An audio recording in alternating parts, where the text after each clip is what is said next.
So you can pick and choose alliances, but you can also pick and choose topics. On Russia, for example, you still buy Russian oil. Is that okay with your counterpart from the US? Everything is, your relationship is fine, you can do whatever you want, whenever you want? Why should it be a problem? If I'm smart enough to have multiple options, you should be admiring me. You shouldn't be criticizing. Jen friends, I'm Major Gaurav Arya and you're watching the latest news of the day. Now friends, Dr. Jaishankar has gone for the Munich Security Dialogues, and in a conversation with a newspaper in Germany, he made certain statements, and that's really shaken up the Europeans. They're not too happy about this. It's shaken them up and they're talking about it. But nobody has been able to fault Dr. Jaishankar's argument. And the argument is like this. When asked why India continues to buy oil from Russia, in spite of the fact that a significant part of the world condemns Russian actions, this is what Dr. Jaishankar said. He said that, look at everybody else who's buying oil, and you never talk about the European Union buying oil. Clearly, the European Union, if you count the coal, the oil and the gas, the European Union has bought far, far, far more than what India has ever bought. China has bought far more. The other countries in Europe, individually, not as European Union, but individually, have bought more oil, more coal, more gas from the Russians after the invasion, after February 2022, than even the Indians. But the Indians are pointed out, and then he made a very good point. You see, he said that the West has never supported India. It's only now, with the change in India's economic fortunes, that the West has started looking at India as this new golden boy who's, coming first everywhere. But the fact of the matter is, this has been a very, very difficult journey for India. There was a time when India was in a state of constant wars with Pakistan, with China, 1947-48, 1962, 1965, 1967, 1971, and then 1999 Kargil. Throughout these times, we never got any support from the Americans, we never got any support from the Europeans. And when I say support, I do not mean diplomatic support. If India wanted to buy weapons from the West, they would say no to India. They would say no to India. And they would supply weapons instead to the Pakistanis. What choice did India have?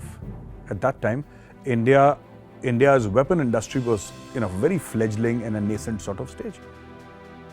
We couldn't pretty much make anything. We were almost importing everything. And this is something that we must understand. Russia helped us. Russia helped us when no one else was willing to help us. That was the time that the Russians helped us. There was a time when we did not have foreign exchange. And Russia gave us weapons, in exchange for food grains.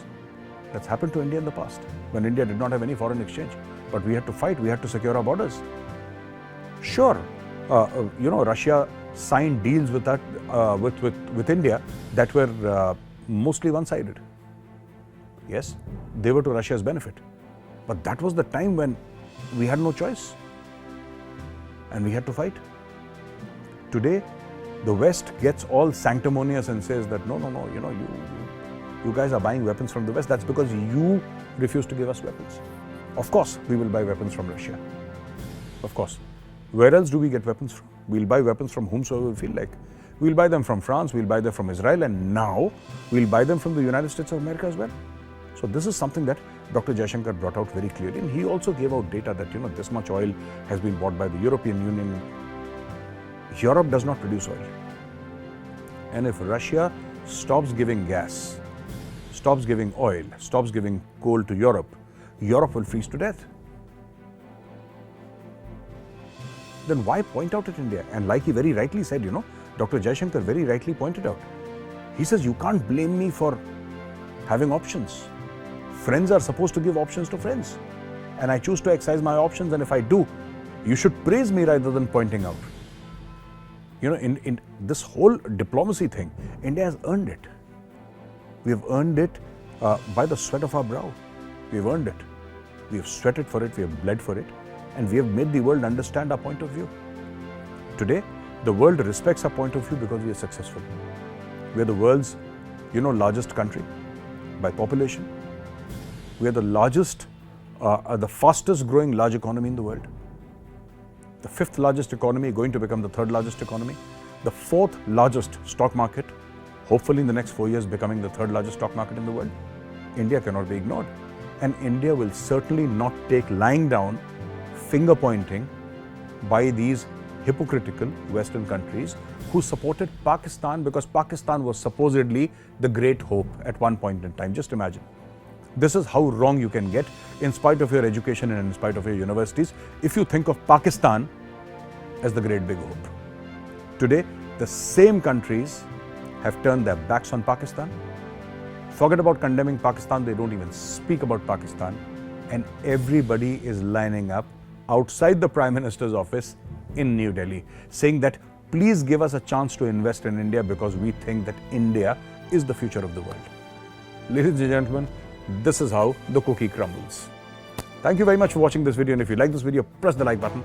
I'll be back again next time with another fresh video. Till then, Jai Hind.